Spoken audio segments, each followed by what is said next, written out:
7 കോടി രൂപ ചിലവിൽ നവീകരിക്കുന്ന ചുള്ളിക്കാപ്പറമ്പ് ചെറുവാടി കവിലട റോഡ് പ്രവൃത്തി പാതി വഴിയിൽ നിലച്ചതിന് പിന്നാലെ റോഡ് പ്രവൃത്തിയുടെ ഭാഗമായി ഉപയോഗശൂന്യമായ ഒരു മൈതാനവും കൊടിയത്തൂർ ഗ്രാമപഞ്ചായത്തിലെ ചെറുവാടി മൈതാനമാണ് അധികൃതരുടെ അനാസ്ഥ മൂലം ഉപയോഗിക്കാൻ പറ്റാതായത്.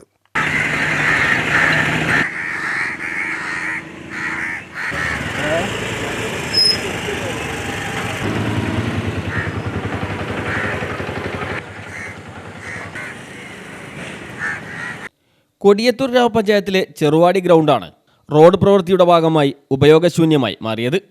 റോഡ് പ്രവൃത്തി ആരംഭിച്ച സമയത്ത് ചുള്ളിക്കാപ്പറമ്പിൽ നിന്ന് ചെറുവാടിയിലേക്കും തിരിച്ചും യാത്ര തടസ്സമായപ്പോൾ ഗ്രൗണ്ട് ഗതാഗതത്തിനായി തുറന്നു കൊടുക്കുകയായിരുന്നു.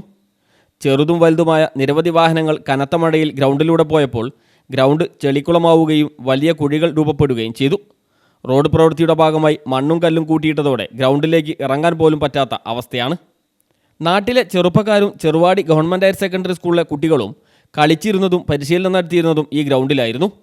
ഈ പരിശീലനവും 1.5 വർഷത്തോളമായി മുടങ്ങിക്കിടക്കുകയാണ്. ഗ്രൗണ്ടിലേക്ക് ഇറങ്ങാനായി ഒരു റാമ്പ് പോലും നിർമ്മിച്ചിട്ടില്ല.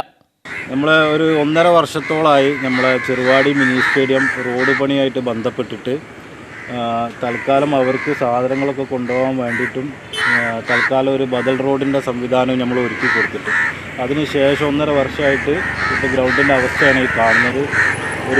നമ്മളെ ചെറുവാടി സ്കൂൾ ഗ്രൗണ്ടും കൂടെയാണ്. അപ്പോൾ സ്കൂളിലെ കുട്ടികൾക്ക് കളിക്കാനും നാട്ടിലെ കുട്ടികൾക്ക് കളിക്കാനും ഇപ്പോൾ ചെറുവാടി സ്കൂളിലെ സ്പോർട്സ് വരെ നമ്മൾ പായൂർ മിനി സ്റ്റേഡിയത്തിൽ പോയിട്ടാണ് നടത്തിയത്. അപ്പോൾ ഒരുപാട് കാലമായിട്ട് ഇവരോട് പറയുന്നു, ഇവരൊന്ന് അതിനെക്കുറിച്ചിട്ടൊന്ന് തിരിഞ്ഞു നോക്കുന്ന പോലുമില്ല. നിരവധി പേർ കളിക്കാനും നാട്ടിലെ പൊതുപരിപാടികൾക്കുമെല്ലാം ഉപയോഗിച്ചിരുന്ന ഈ ഗ്രൗണ്ട് എത്രയും പെട്ടെന്ന് പൂർവ്വസ്ഥിതിയിലാക്കണമെന്നാണ് നാട്ടുകാർ ആവശ്യപ്പെടുന്നത്. News bureau, Mukkam.